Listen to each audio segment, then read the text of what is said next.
Saat genangan air limbah memercik ke pria kuat itu, semua orang yang hadir tercengang. Seolah-olah dua orang telah setuju untuk berduel di sini, dan saat berikutnya akan menjadi seteguk dahak di wajah yang berlawanan.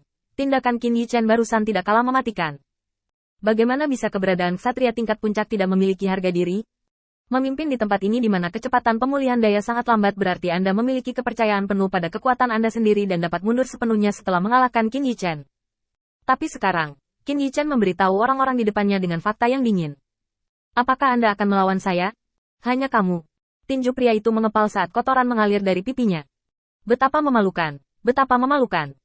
Biarkan dia mempermalukan dirinya sendiri di depan begitu banyak orang dan dipermalukan. Liang Xi telah sepenuhnya dipalsukan. Tidak peduli apa yang dikatakan Qin Yichen di masa depan, dia harus menanggung kemarahan orang ini.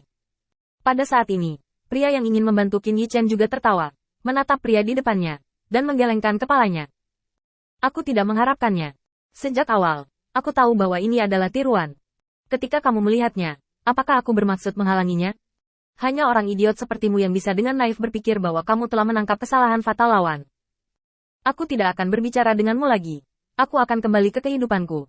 Aku hanya tidak tahu bagaimana kamu akan menjelaskan kepada orang yang di atasmu. Kakak berhati-hatilah. Aku harap aku bisa melihatmu besok. Hahaha.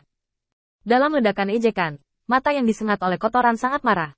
Digoda dan dipermalukan oleh Qin Yichen, dia jarang berhasil mempertahankan akal sehatnya di tengah kemarahan. Karena dia tahu bahwa kali ini, dia tidak dirugikan. Klon dan tubuh utama terlalu mirip, kecuali perbedaan kekuatan. Bahkan napas dan perasaan persis sama. Hanya pada saat tembakan, Anda akan merasakan perbedaannya.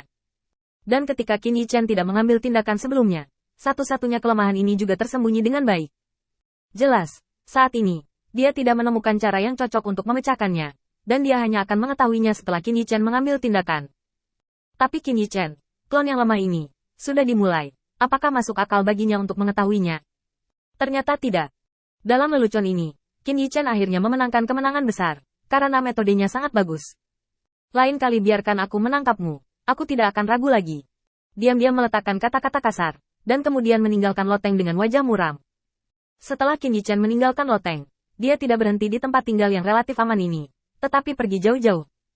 Terkadang manusia lebih menakutkan daripada binatang buas. Qin Yichen hanya ingin pergi keluar dan melihat baik-baik tata letak di luar. Mendengarkan versi yang diceritakan oleh orang lain bukanlah berita langsung. Semuanya, setiap saat, akan berubah. Mengetahui perubahan ini akan membantu Qin Yichen untuk membuat pilihan yang paling bijaksana. Saat Qin Yichen keluar dan meninggalkan tempat tinggal orang-orang ini, yang menarik perhatiannya adalah penghalang yang sangat luas. Setelah melihat lebih dekat, Qin Yichen sedikit tidak mau menyerah.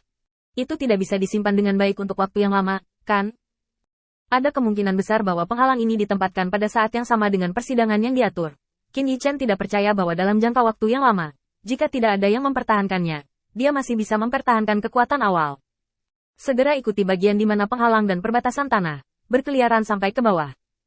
Tapi Qin Yichen masih belum memiliki penemuan dan keuntungan. Hanya setelah dia mengamatinya, Qin Yichen sedikit terkejut.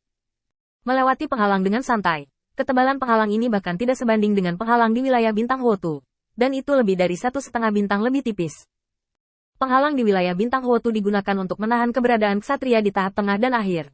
Dan bagaimana penghalang yang tidak bisa dihancurkan oleh ksatria di puncak dapat menahan binatang roh tingkat dewa bumi?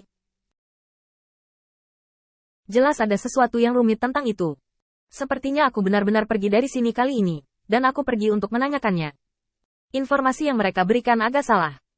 Memikirkannya dengan hati-hati, itu sebenarnya cukup normal.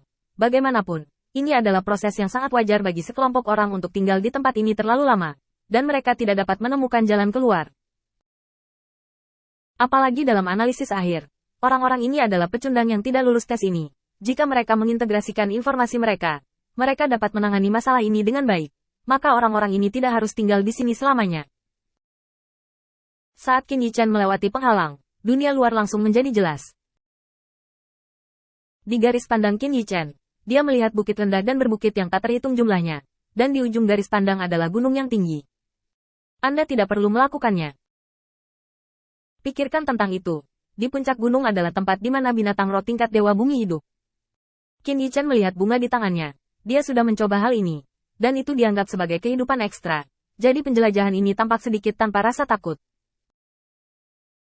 Sebelum berangkat, Qin Yichen melemparkan beberapa energi spiritual ke penghalang. berniat memberi penghalang itu garis bawah dan menggali semua rahasianya. Saat energi spiritual masuk, Qin Yichan meninggalkan penghalang dan melangkah ke bukit rendah ini. Meskipun rendah, itu hanya dibandingkan dengan pegunungan yang jauh. Mereka juga memiliki penurunan hampir 100 meter, dan areanya tidak kecil. Di setiap puncak bukit, Qin Yichan dapat melihat binatang roh yang bergerak. Selain bagian ini yang menduduki gunung sebagai raja, ada banyak binatang spiritual yang bercokol di bawah. Jika tidak ada energi spiritual, sekarang saya harus bergerak maju ke bawah, sehingga saya tidak dapat menghindari binatang roh ini. Oh, pengaturan ini masih sedikit, bahkan jika binatang roh yang berdiri terakhir bukanlah dewa bumi. Tingkat. Qin Yichan sekarang sepenuhnya menikmati manfaat yang dibawa oleh energi spiritual. Kekuatan keyakinan dapat sepenuhnya tidak aktif sampai dia pulih perlahan. Sementara Qin Yichan sendiri masih dapat mengandalkan energi spiritual untuk mempertahankan kekuatan yang diperlukan untuk menjelajah. Sekarang Qin Yichan sangat lambat dan santai di langit, terbang dengan santai. Dan bahkan jika binatang roh di bawah menemukannya, dia menggigil dan tidak berani bergerak ketika dia berperilaku seperti tiran lokal ini. Lagi pula, di tempat ini di mana bahkan para ksatria puncak perlu menyelamatkan kekuatan mereka sendiri, tiba-tiba ada seorang pemuda yang tertegun. Tidak ada yang tahu apakah dia benar-benar tidak takut atau tidak takut. Tidak peduli yang mana, kekuatan mereka sendiri tidak terlalu kuat, dan lebih baik memiliki satu pertempuran lebih sedikit. Manusia-manusia ini tidak pernah menyerang dengan ringan, dan para makhluk roh sangat takut dipukuli. Biarkan Qin Yichan berlari tanpa hambatan di langit. Saat Qin Yichan tiba di gunung terjauh perlahan, Qin Yichan juga bingung.